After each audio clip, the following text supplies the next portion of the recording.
This video segment has created like a whole ruckus online. It led to Hassan getting a lot of heat from Democrats, from liberals, from social democrats, even some socialists, about what people should do going into 2028 if you have a president, J.D. Vance, somebody you could say Trump's protege, following in his footsteps, following in his model of politics, and runs in 2028. A lot of Democrats view this as a crisis for our democracy, a crisis for a system of law and order, a crisis for our constitution, a crisis for the foundations of what our civil republic is based in, due to Trump's disregard for a lot of our constitutional checks and balances, his disregards for states' control of elections, his rejection of election results, his disregard for accountability, disregard for transparency, the open corruption he is engaged in. There's a lot that has made Democrats quite concerned about the democratization of the United States. And so, both for the country's stability, for the types of policies he implements, and for the republic, Democrats think it is essential that a message be sent not only in the midterms in the next months that are to come this year, but also in 2028 by knocking down Trump's protege or whatever Republicans put up to both stop this downward trend, but also to send a clear message.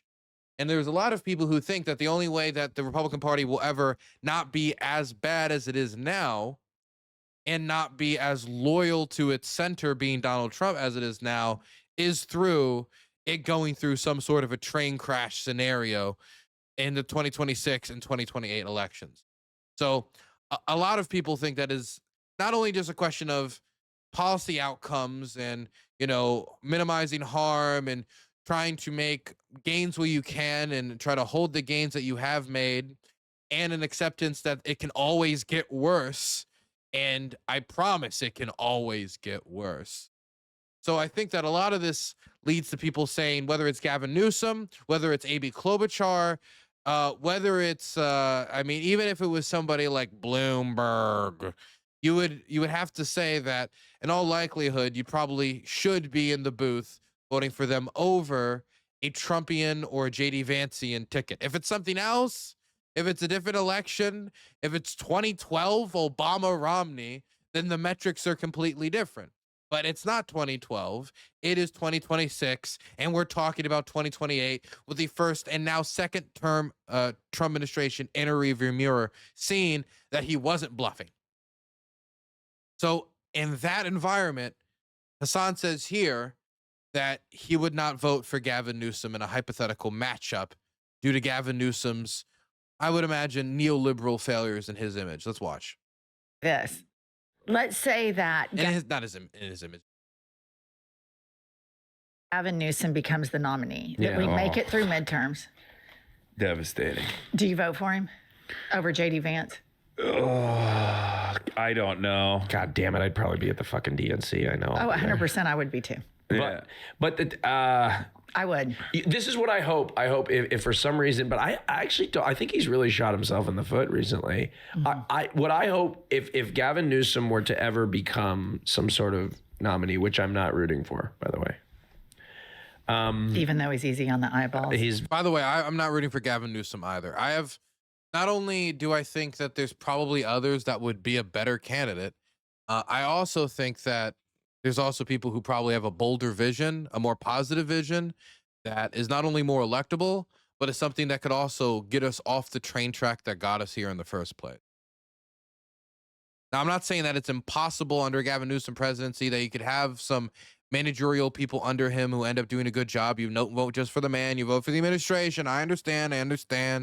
You don't just think about voting for Biden. You also think, who's Jake Sullivan? Who's Anthony Blinken? I get the idea. But I still would prefer other options for Gavin Newsom, both just for the strategy of, if as a Democrat wanting to win that election, but also just the fact that if he does become president, I don't want it to be immediately course corrected and we're just in MAGA 2030 midterm wave.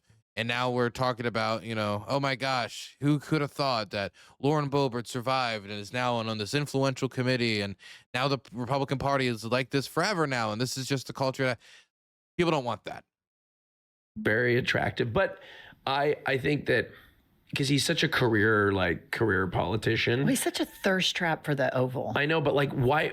Like, to me, I'm like, well, my hope is that like maybe he could be a blank canvas and he would just be like, This is you relapsing. no, I'm not relapsing. My hope, this is my hope, but this is if he becomes a nominee. But Guy who has controlled the Democratic stronghold of California with an iron fist and the veto pen is going to magically become. I'm not saying I think it's going to happen. social Democrat. I just said that would be my hope, but I'm also not. This is not my. At this point, I'm extraordinarily. You're selling it to yourself already. I'm extraordinarily to vote for him. disappointed in Who do you Gavin vote Newsom. for, J.D. Vance or Gavin Newsom? Well, I'd have to vote for Gavin Newsom. Me of course, too. 100%. I wouldn't blink. There's no What doubt. about you, Hassan? I'd probably vote third party.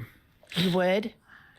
Oh yeah. I mean, at that point, it doesn't even matter. Like, because my policy on this is the same as like my refusal to endorse Kamala Harris. The reason why I did not endorse Kamala Harris was because she did things that were not only unproductive but also unconscionable. And I still stand on that. I still talk about it all the time because people constantly bring it up. They're like, you didn't sufficiently like promote Kamala Harris. You're the reason why she lost. And I'm like, I am incapable. There is no singular force in this country that is capable of making or breaking an election. And if that was real, then it is the most idiotic thing not to listen to my demands. But everybody knows that that's not real, right? Mm-hmm. If I had this singular force to be able to make Kamala Harris the president, then Kamala Harris should be coming to me every day and being like, let me do a collab with you, please. Totally. Right? That's not the case, of course. And they know it. That's why they didn't do it. But the campaigns are always responsible for whether or not they are able to win the crowds, win the population over, and combat against the couch. Not necessarily even against the Republican Party, but usually you're fighting against the couch, people who just don't go out and vote. And for me, the way I see it is if the Democratic establishment makes this decision one more time, just as they did with Hillary Clinton, just as they did with Kamala Harris, and in some ways, just as they did with Joe Biden as well, which led to Trump too, then they just don't care. And there's not much I can do. Let me tell you that. something. Yeah. I agree with everything you say, but as a person who lived in a red state for 50 years, I would crawl through 10 feet of concrete to vote for Gavin Newsom, even though I think he's duplicitous, a hypocrite, a thirst trap, hungry for power, all of the things that you say, and harms the Democratic Party and sets the psychological soil to be more prey to fascism. All of that I agree with. But there are so many young, queer, Black, brown, marginalized people in red states. And even though this corporate Democrat is, you see it in a long-term game. In the short-term game, a President Newsom over a President J.D. Vance means that these people have some protection, because these red states, like, here's what has happened in red states. The Democratic Party abandoned the 50-state strategy. So you have Republicans or a Republican that switches party as a Dem, and their goal is to out-crazy each other. So in Oklahoma, we have like zero Muslim population, but we have banned Sharia law like 4 times. You have a guy that's running for governor right now that's so against transgender people that he has a commercial where there's a banana and he slices it with a knife, like that somehow people are going to start whacking wieners off at school in Oklahoma City public schools where they just put the Trump Bibles in them. So you have this, people out crazy each other, and these state governments are so fucking unhinged. When you live in California, or New York, where I live now, you lose touch, even before Trump, of how diabolical these unhinged right-wingers are. And I agree with you. I think Gavin Newsom has committed political suicide. I think Kamala started off her campaign well, and she should have stayed to the left and leaned into it. They all thought she was liberal anyway, so why not just lean into it? Yeah. But I would enthusiastically crawl through 10 feet of concrete for all of the marginalized people. Do you feel like the Democrats know that, and that's why they get away with their ineptitude? 100%.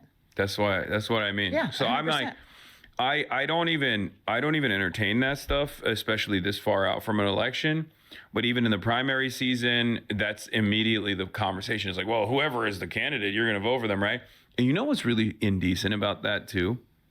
They never returned the favor for left flank candidates. Yeah, no. Because no one ever made hay about Bernie Sanders potentially becoming the candidate and all of the articles that came out about how Trump might be more preferable to Bernie Sanders.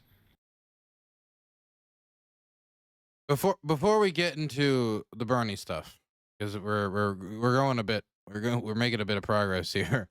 I just want to make a few comments, just a few.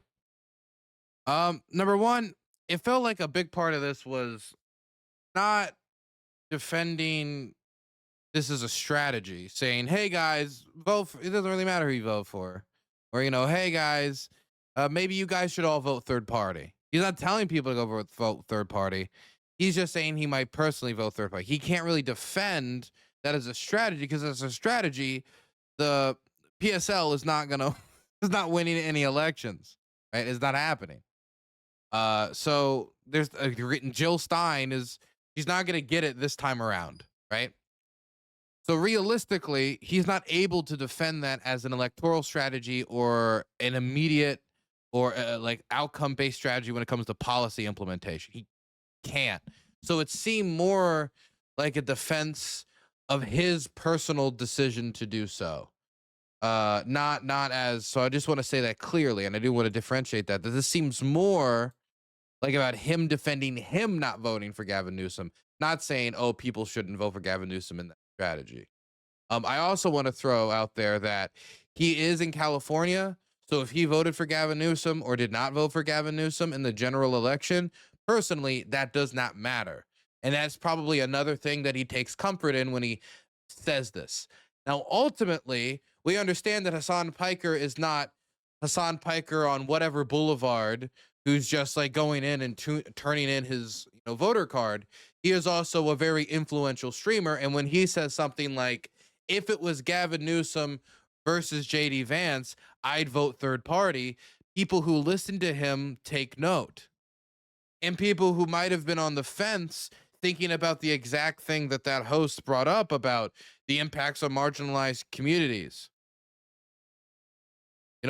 For example, Gavin Newsom is not the biggest ally of the trans community in the Democratic Party, but due to the big tent nature of the Democratic Party, if he wants to hold any position, he has to include them, and he has to respect that those people, advocates for trans people, are in the party, they're in the room. And in California, there has been pro-trans legislation that has passed, and not only gone past his desk in the governor's mansion, he has signed it. He's also vetoed other pieces of legislation, but that doesn't tell the whole story. And so when you're comparing that to a president who's saying like, they're going to make transgender for everybody. They're going to make transgender for everybody. And the trans shooters and the crazy lefty shooters, and it's not existent, it's not real, it's not comparable. Gavin Newsom, is he the best candidate on climate change? No. Trump doesn't believe in climate change. And the only entity in the United States that seems to be preparing for that reality seems to be realtors and insurers of oceanfront properties, and the United States Armed Forces preparing for Arctic melting. Oh, and traders and those who want to take advantage of new trading routes in the Arctic once more of the Arctic ice melts, opening up new passageways to Asia, potentially. But there's a gulf of difference here.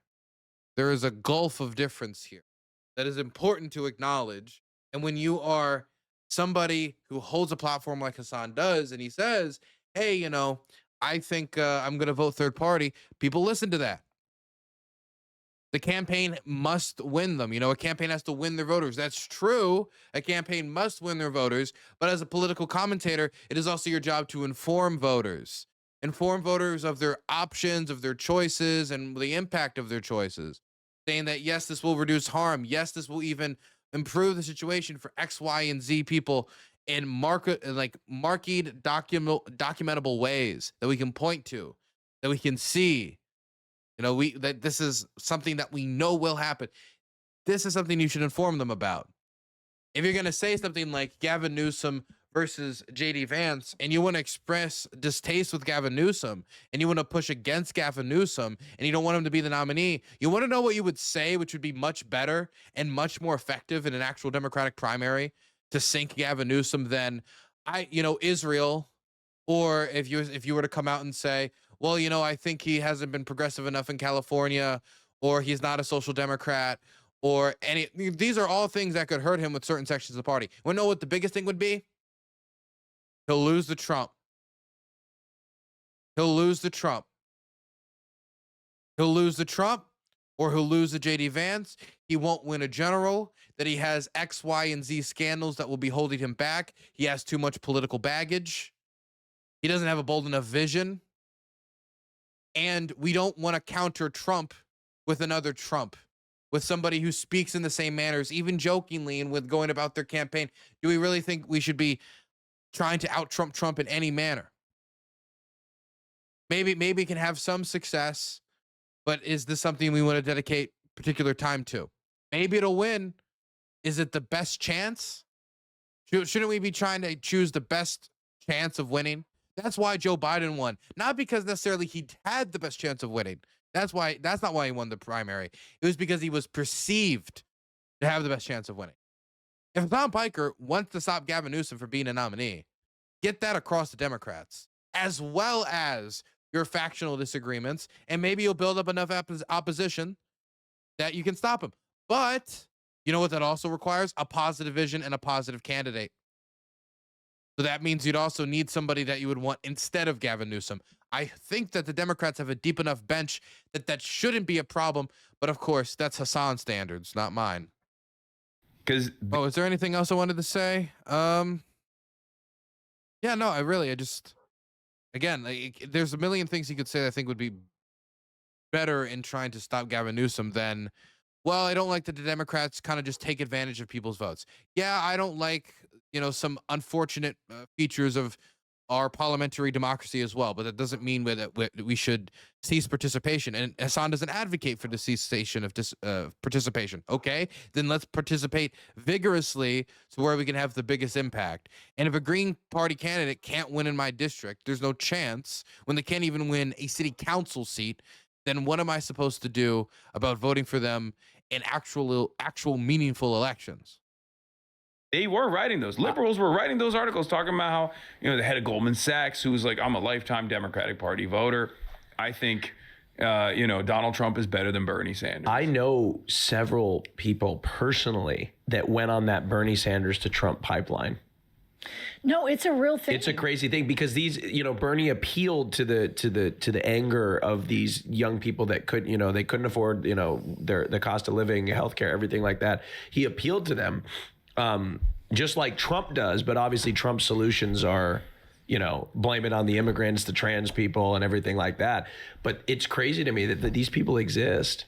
I'll tell you what's really started to change me a lot is when Zoran, an incredible candidate, laser focused on affordability, laser focused on universal human rights, did not have to throw one fucking group under the bus. I've had Cory Booker on my podcast. He talks about we've got to get rid of corporate money. We've got to get rid of Zoran did all of that. And, Hakeem, day late and a dollar short to endorse. Chuckles never endorsed.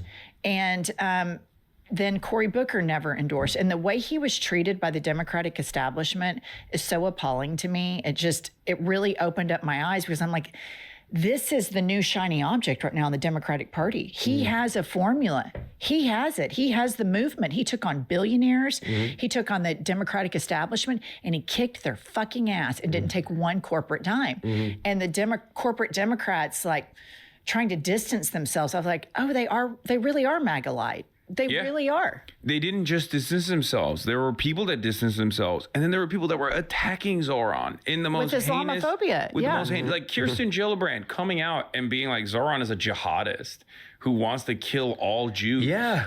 That was insane. That's like shit that Trump doesn't say about Zoran. Yeah, I think they're moving off the topic to Zoran Mandami. You can make a legitimate criticism of if a candidate wins a Democratic primary, the party should get behind the candidate. They were slow to get behind Mandami because of Cuomo's historic influence in the party and the fact that many people were somewhat uncomfortable with the image of a socialist, definitely a young one that isn't going to go into retirement like Bernie, who might be sticking around for a while, if he wins a New York City election. Maybe he goes from New York City to Senate. Who knows? And they already have to deal with AOC. And so, you know, they don't know if that's the type of messaging they want. And even if we support them, should they be front and center when it comes to Democratic Party messaging? These are all things that is true. None of this changes the fundamental math of, by the time the general election runs around, there's two people that can be president of the United States. That's how our system works. That's how our two-party system works. That's how it is. And that isn't going to change in 2028. And we see none of the shifts around third parties to make any of them viable. And so talking about, I'd probably vote for third party. Why? Why would you if it would be one thing if he said, look, in California, you know, I don't think it ultimately matters. I think people should vote for whatever will help the most people, or XYZ. He doesn't disclose, just I vote for third party.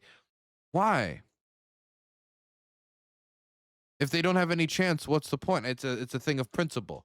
It's like trying to tell the Democrats, it's snubbing your nose at them saying, I want you to earn it. But ultimately, what's the result of that? If we lose, it's some of the more, it's not some, it's a lot of the damage that we saw during this term in the last year, whether it's how ICE has behaved, whether it's in the foreign policy decisions, whether it's in, you know, healthcare cuts, whether if it's in international aid cuts, whether it's in cuts for support to Ukraine. We can only expect more of that. I mean, you got to stop bleeding before you can build up yourself again.